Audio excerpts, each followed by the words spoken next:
Greetings, Pharmaceuticals. I want to talk briefly about a set of bad reasoning that I see frequently, more frequently than I should see it, amongst freedom-minded people. This type of argument applies to many things, but I see it most frequently in relation to medicine, pharmaceuticals, big pharma, stuff like that. And I just want to get this out there and explain why it's bad reasoning, so maybe we can start seeing it less and maybe people can come up with better arguments. I'm going to come up with an example off the top of my head. Obviously, YouTube, this is not medical advice. This is an example. But let's take something like vitamin C cures cancer. Well, what do you mean vitamin C cures cancer? If it cured cancer or even improved the outcomes a little bit of the prognoses of people diagnosed with cancer, doctors would certainly use it. Why wouldn't they? To which the response is, they don't want you to know that vitamin C cures cancer because vitamin C is ubiquitous. It's super cheap and it's everywhere, and they wouldn't make as much money with it. And so they're greedy. The typical like lefty lines that you get from commies, right? Coming from capitalists when you get into this stuff. They'll say, well, they want to make more money, they're greedy, and so they're not going to prescribe you the vitamin C, which they secretly knows works, so that they can prescribe these super expensive, patented medications for treatment. There's so many problems with this, but let's just go over a few. As capitalists, you should know how the market works and how to run a business and how to create a product on something. Especially the unfortunate situation that modern day companies are in with patents and intellectual property fascism from the government. It's super easy, would be super easy for a company. Let me back up. Let's say that vitamin C actually improves the prognosis for surviving cancer by, let's be conservative, 5%. If you give the patient a lot of vitamin C, whatever, they have a 5% better chance of beating the cancer and surviving. Only 5%. As a capitalist who is ostensibly greedy, what would you do with that information?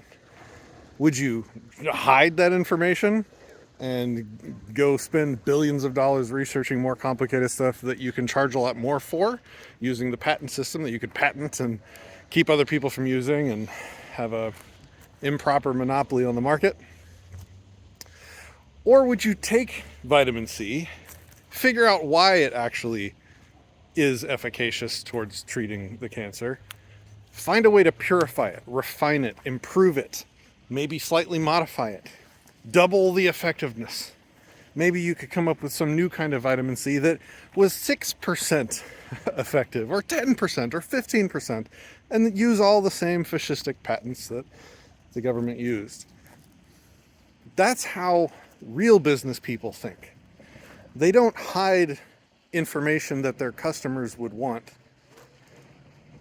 in that malicious sort of way when they could sort of incorporate them as part of their business model, as an additional product to sell, as a sidecar for other products that they already sell, as an upcharge to make even more money than they would make otherwise.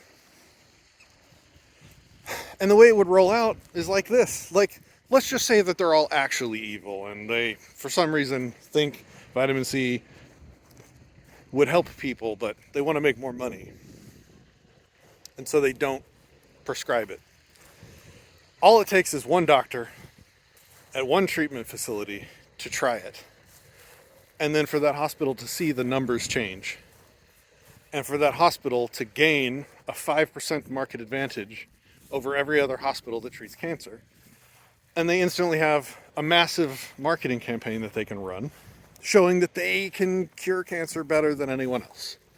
And don't forget, you're not just competing with the hospitals in your state or with the hospitals in your country even. You're competing with the entire world, because when you have serious cancer, you'll look wherever. You'll look on the moon if you need to find the best treatment, because it's life or death.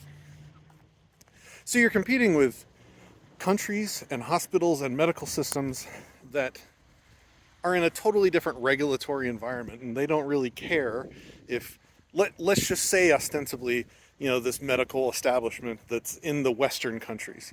You're competing with the establishments in these third world countries that don't care about your cartels. All this is to say that all the same arguments that people use when people say things like anarcho-capitalism will do nothing but promote monopolies, all of the arguments that you use for disproving those types of claims work in the same way too in pharmaceuticals. They could add it as an add-on product for their existing treatments to provide market advantage against their competitors. They could incorporate it, refine it, improve it, sell it as their own product with their own, vitamin C, Pfizer vitamin C brand, thereby using their stupid patent to make just as much money as the other treatments. Anyway, hopefully I did a good enough job describing why that's an issue. That argument is a poor one, and if I didn't, let me know in the comments and I'll try again. But I just want people to kind of slow down a little bit. We all have a lot of justified distrust in the big pharma after what happened with COVID. But some of these arguments are still just bullshit. They're really poor quality arguments that don't stand up if you really think about how this stuff works, how any business operates. Even adding in the improper collusion that is government patents. All right, that's all I wanted to say. Use that argument less. It's a bad one.